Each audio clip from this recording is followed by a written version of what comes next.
interested in starting a fish farming business without knowing where to begin, or you probably want to make money in aquaculture without owning a fish pond? If the answer is yes, this video I'm going to take you through 13 value chain businesses in fish farming. And the good news is that you might not own a fish farm, but you are making a lot of money in the industry. I'm not just giving you theories.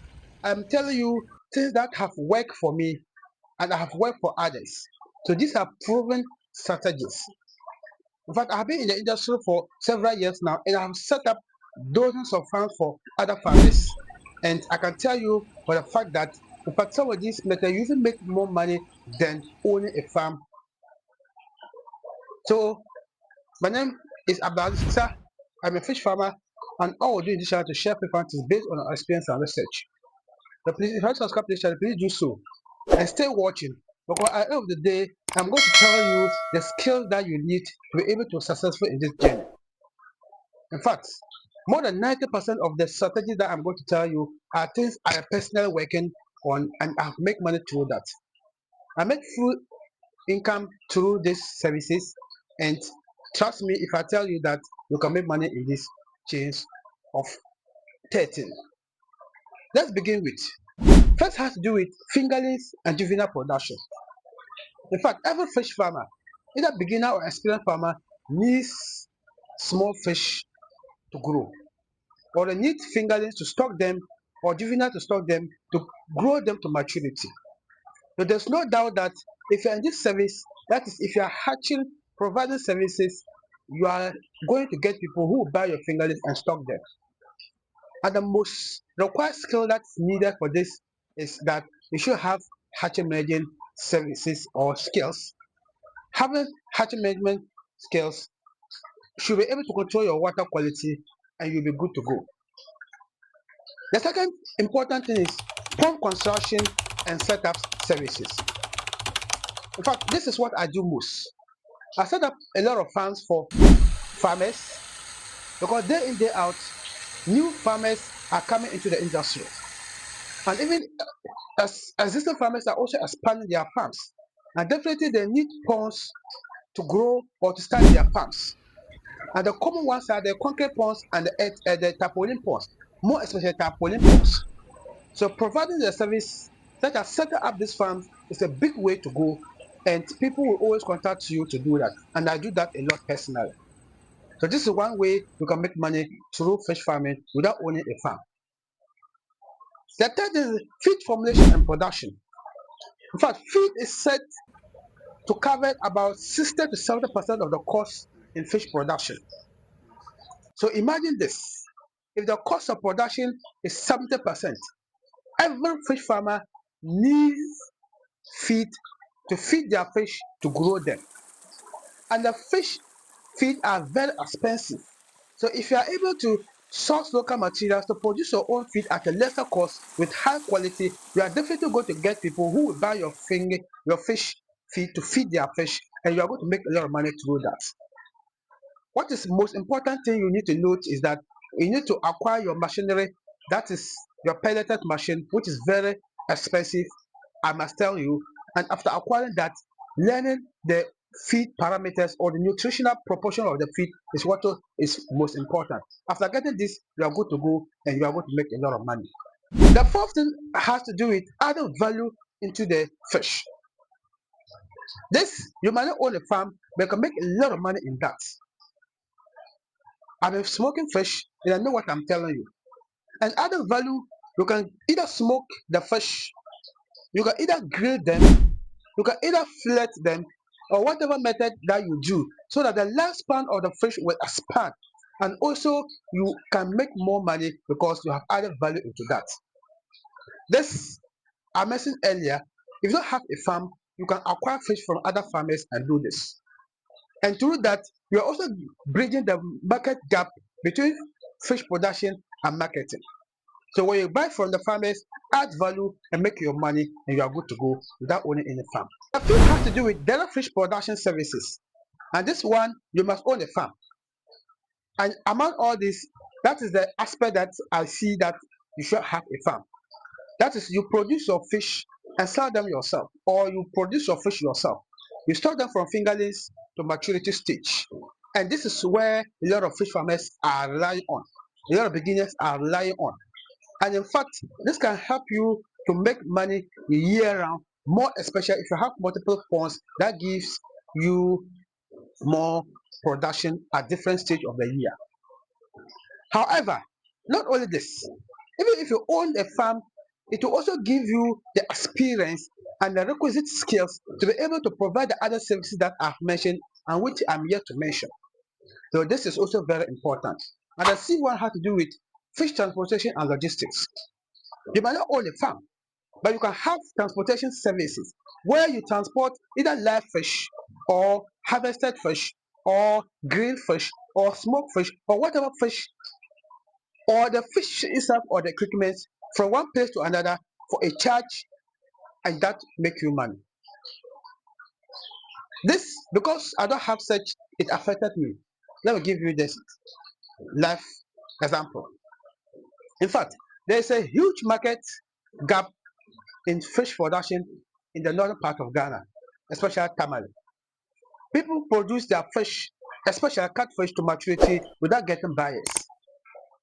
I once traveled to Accra and I met another farmer. In fact, I installed the second aquaculture system for him so that he will not be changing the water all the time. You can also contact us or check our DIY to learn it yourself.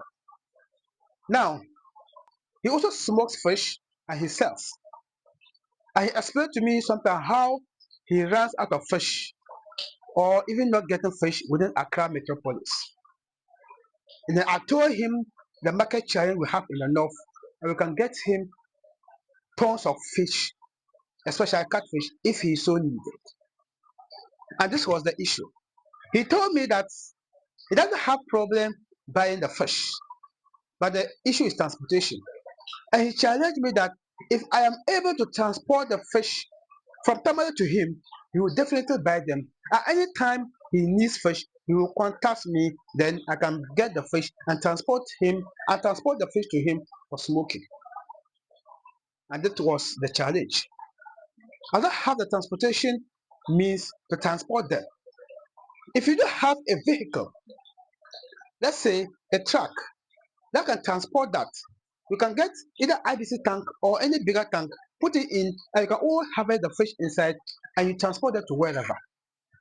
The most important thing is to know how and when to set up and when to reach your destination without that affecting your fish most. And when to even change the water in the container transporting them if the need be, especially if the journey is a long one like Accra. But I didn't have that mean, so that couldn't click. If that has worked, if I had that service, there could be opportunity to make money. The seventh has to do with fish veterinary. In fact, day in, day out, fish fall sick, there's the old disease outbreak, and fish farmers are wondering or not knowing what to do or how to provide treatment. So if you have the experience and you have the skills to provide veterinary services in fish farming, you can always go to the fish farmers, diagnose their disease, provide treatment, and make your money. And you can do this without owning a farm. The eighth one is consultancy and farm trainings. In fact, this is what I do most. People do contact me for consultancy services, most especially beginners or people who want to venture into fish farm without knowing where to begin and where to end. We make money through that by providing the knowledge. We also provide training, both physical and online. And in fact, watching this video is one of the training services because I'm providing you this service or this learning for free, and this is online training. And we have done that, and we are still doing that a lot. And more importantly, we also have courses, online courses that will teach people on how to be successful in fish farming. And you can check the links in the description. So all these are the ways that we make money, and you can also do that without owning a fish farm.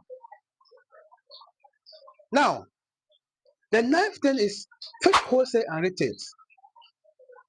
This is similar to the transportation and logistics, but this in a way you might not have to transport them, but you can also be a middleman and you get markets especially if you have market access. You can buy the fish from the fish farmers who have raised their fish and they are struggled for market, and then you link them or you sell them to the consumers or the market, and you make your money. Even though currently I don't make money directly out of that, but I do get a lot of people who contact me for fish, and often I refer them to people that have set farms too. In a way, I make money through that. However, I don't add something to make profit. But if I were to do this as a sole business or to make more from that, if someone contacts me for fish and I contact the farmer, I should have a percentage, and you can also do that and make your money.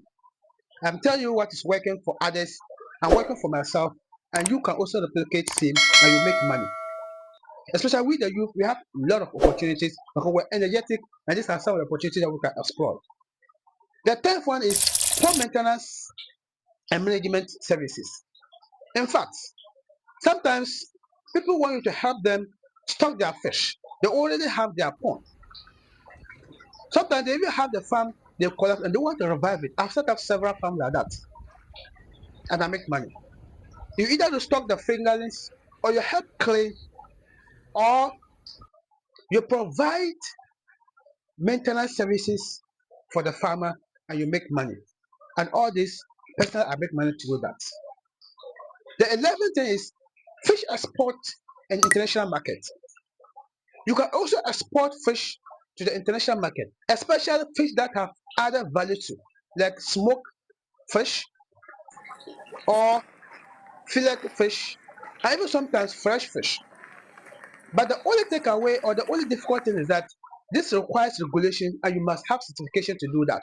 So once you acquire the necessary certification and you have the necessary skills, you can export fish to the international market and so you can make more money. For instance, if you're in Ghana and you buy your fish, you smoke them, and everything that comes to the cost is in Ghana cedis, and you export them to the international market and you sell them in dollars, imagine the kind of profit that you are going to make. And we have people in outside the country or international market or in the diaspora who need African catfish or any other fish. So if you're able to smoke and export it, this is huge opportunity and you can make a lot of money through this. The tough one is fish equipment manufacturing. Fish farm contains or has a lot of equipment. Talk about the fish ponds. Talk about the aerators. Talk about the fishing nets. Talk about all these things. That's the aquaculture systems. So if you are able to produce such equipment, there's no doubt that you are going to make money through that. So if yours is make such equipment, make them available for farmers, you make money without owning a farm. And the last thing has to do with fish restaurants. You can set up a restaurant solely for fish. In fact, you can grill them, you can smoke them, you can add value to them and add them or use them as meal for people to consume. I know a place at Kumasi, I'll mention the name, that's One Tasty. One Tasty has a beautiful restaurant where they sell grilled fish with grilled catfish and tilapia with banku and other meals. And they make money through that. They also own one of the biggest farm in Ghana. So they have fresh fish, they have smoked fish, they have grilled fish, and they own that restaurant. And there in there are people troop in and out and consume fish. I've been there myself and I've tasted it. They have not paid me for this, but there are one of the farmers who taught me fish farming and I've learned a lot from them. So this is just to appreciate what they have done. I've mentioned them several in other videos. I thank them so much. And now that, like I mentioned, all this requires skills. That's the takeaway, or that's the most important thing. Especially when it comes to services that has to do with managing the livestock. It is a special skill that if you don't have and you don't take care and you venture into that, you are going to kill people first and you are going to have problems. So it is very important you learn and you know exactly what you are doing. And to do that, you must not own a farm to learn. You can attach yourself to people like myself and other farmers to learn, especially with the youth. But often we want the opportunity to come, but the opportunity we can look for it. You can even, in fact, Like I said, when I went to the farm to learn at Wednesday, I paid number one. Number two, I stayed in the farm for more than a week. And I was one my first second day, I was doing almost everything in the farm. And all these were part of the learning processes. And that is why I am today. Thank you so much for watching. If you found value in the video, please like, subscribe, share. And let me know in the comment section, among all these 13, which one is the most interesting for you? And how do you want me to assist you to do that? Thank you.